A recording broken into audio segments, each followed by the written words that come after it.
La loi 1. Livre I. Séance 25. 16 février 1981. Ra. Je suis Ra. Je vous salue dans l'amour et la lumière du Créateur infini. Nous communiquons maintenant. Interlocuteur, nous allons à présent poursuivre avec le sujet d'hier. Vous avez dit qu'il y a environ 3000 ans le groupe d'Orion est parti à cause de la diaspora. Est-ce que la Confédération a dès lors pu progresser après le départ du groupe d'Orion? Ra. Je suis Ra. Pendant de nombreux de vos siècles, tant la Confédération que la Confédération d'Orion se sont occupées l'une de l'autre sur des plans au-dessus du vôtre, dirons-nous, des plans de temps/espace où des machinations ont été conçues et l'armure de lumière endossée. Des batailles ont été menées et le sont encore sur ces plans. Sur le plan de la Terre, des énergies avaient été mises en mouvement mais n'ont pas provoqué un grand nombre d'appels. Il y a eu des cas isolés d'appels, l'un d'eux est mis il y a approximativement 2600 de vos années dans le passé de ce que vous appelleriez la Grèce, actuellement, et ayant eu pour résultat des écrits et compréhension de certaines facettes de la loi 1. Nous notons en particulier celui connu comme Thalès, et celui connu comme Héraclite, ceci étant de la carrière philosophique, ainsi que vous pourriez l'appeler, et instruisant leurs étudiants. Nous soulignons aussi les compréhensions de celui connu comme Périclès. En ce temps-là, il y a eu une quantité limitée d'informations visionnaires que la Confédération a été autorisée à imprimer télépathiquement. Cependant, pour la majeure partie, à cette époque des empires ont péri et sont nés en fonction des attitudes et énergies mises en mouvement longtemps auparavant, n'ayant pas eu pour résultat une polarisation forte, mais plutôt un mélange de positif et de belliqueux ou négatif, qui a été la caractéristique de la fin de ce cycle mineur de votre existence. Interlocuteur, vous avez parlé d'une confédération d'Orion et d'une bataille ayant lieu entre la Confédération et la Confédération d'Orion. Est-il possible de transmettre un concept de la manière dont cette bataille est menée? Ra. Je suis Ra. Figurez-vous, si vous voulez,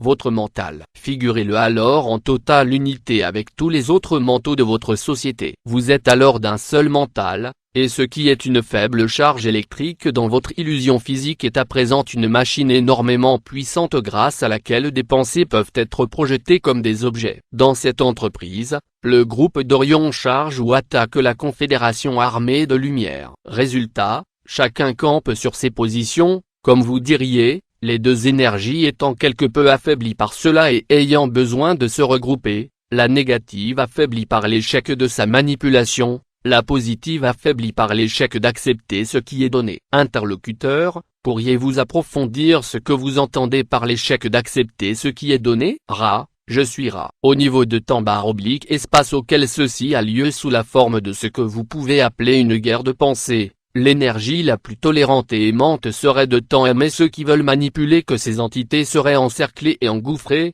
transformées par des énergies positives. Ceci étant cependant une bataille entre égaux, la Confédération est consciente qu'elle ne peut pas, sur un pied d'égalité, se permettre d'être manipulée, afin de rester purement positive sinon, bien que pure, elle serait sans effet, ayant été placée par ces puissances des ténèbres sous le talon, comme vous pourriez dire. C'est ainsi que ceux qui participent à cette guerre de pensée doivent être défensifs plutôt que tolérants, afin de préserver leur utilité dans le service d'autrui. C'est ainsi aussi qu'ils ne peuvent pas accepter pleinement ce que la Confédération d'Orion souhaite donner, c'est-à-dire la mise en esclavage. Ainsi, de la polarité est perdue à cause de cette friction et les deux côtés, si vous voulez, doivent alors se regrouper. Cela n'a été fructueux pour aucun des côtés. La seule conséquence utile est un équilibrage des énergies disponibles pour cette planète, de sorte que ces énergies ont moins besoin d'être équilibrées dans cet espace/temps, amoindrissant ainsi les chances d'un anéantissement planétaire. Interlocuteur,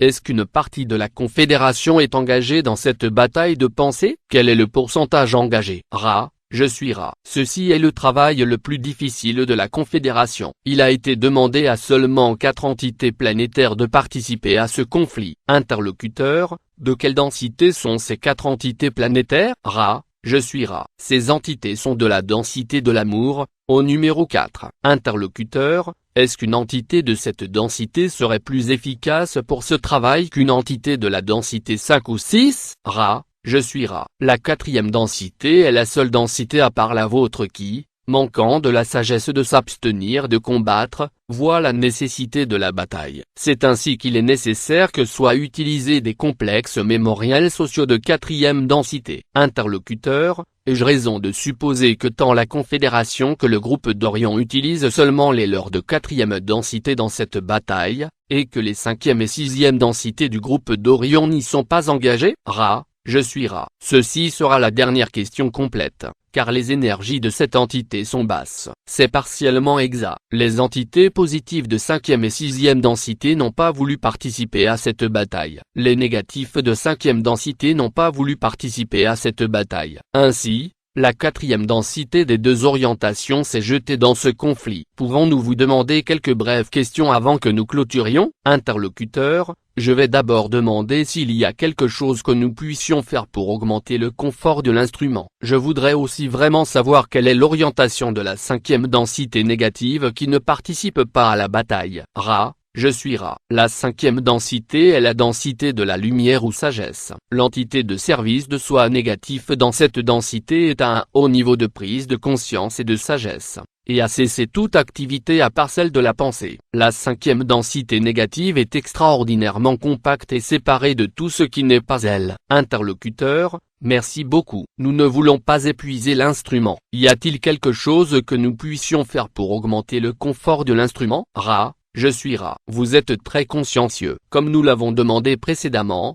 il serait bon d'observer les angles pris par la posture plus droite de l'entité. Cela provoque certains blocages de nerfs dans la portion du complexe corps nommé les coudes. Je suis Ra. Je vous laisse dans l'amour et la lumière du Créateur infini unique. Allez donc, et réjouissez-vous dans la puissance et dans la paix du Créateur unique. Adonai.